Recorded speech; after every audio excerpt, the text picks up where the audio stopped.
And the reason I'm passionate about the hearing today is we got a lot of healthcare providers who I think in their hearts know that they're trying to provide good.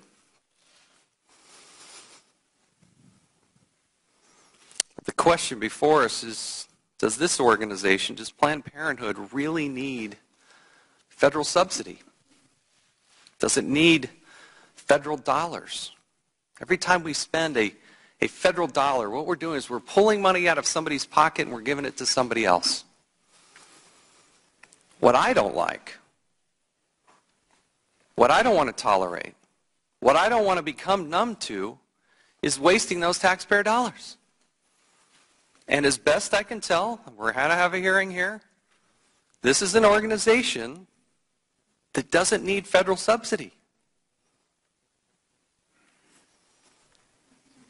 For the year ended June 14th, June of 2014, I should say, Planned Parenthood reported $127 million in revenue over expenses. They had $127 million more in revenue than they had in expenses. Yet between 2005 and 2013,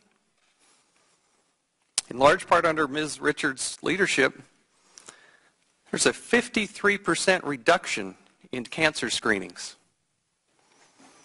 42% reduction in breast exams and breast care.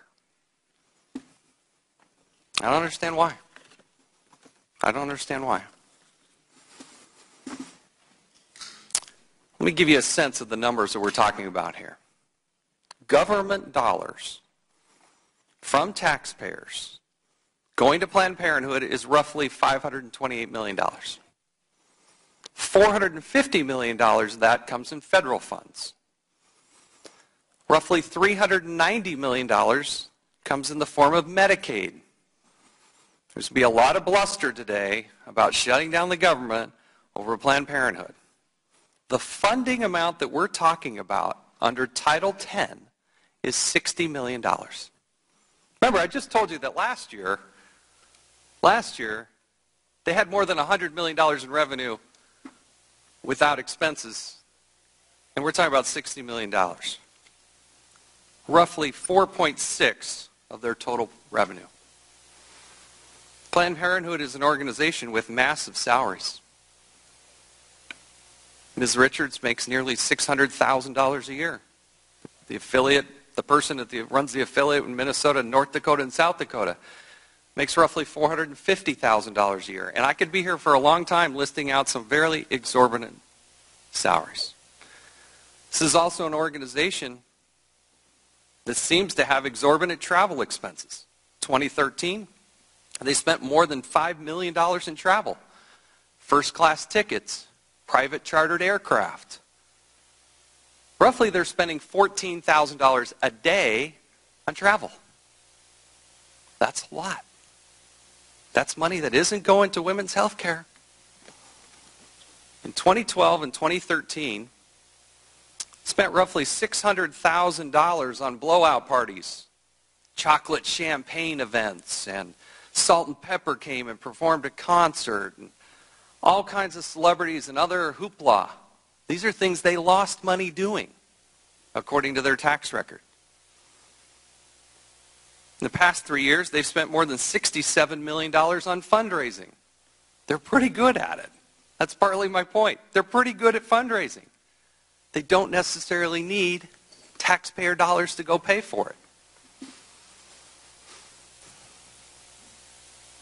And this part I really hope we do have a deeper discussion about. We may not learn everything that we need to, but over the past 5 years, more than $22 million has been transferred from their 501c3 to 501c4 organizations as well as PACs. This is advocacy. It's lobbying. It's get out the vote. And in one case in Alaska, it was about redistricting. Ladies and gentlemen, that has absolutely nothing to do with providing health care to young women who need a breast exam or need to get a mammogram. None of that money goes to that. It's a political activity. I was I guess, naive, but surprised that you could take 501c3 money and simply give it to the 501c4. Shared employees.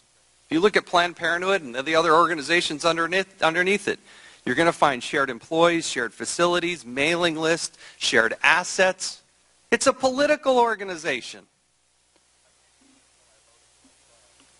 And that's something that needs to be ferreted out. And then when you start saying, oh, they have to have federal money, they have to have federal money. Over the past 5 years, they spent more than $32 million sending money overseas.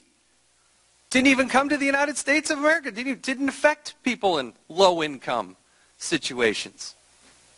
They're so flush with cash, they started sending and giving out money overseas. I don't understand that. We have USAID, we have the State Department, we have all kinds of foreign aid. We don't need Planned Parenthood foreign aid, but that's what we got. And their desire for more of taxpayer dollars is just insatiable.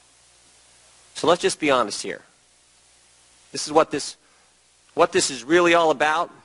Plain and simple, money and politics. Here's how it works.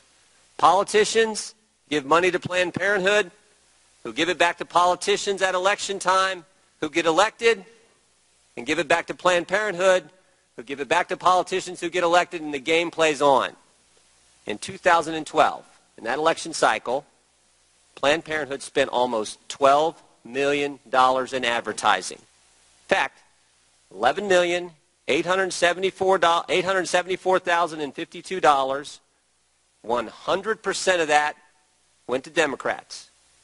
Every penny, every single penny went to Democrats. No wonder they're defending this repulsive game.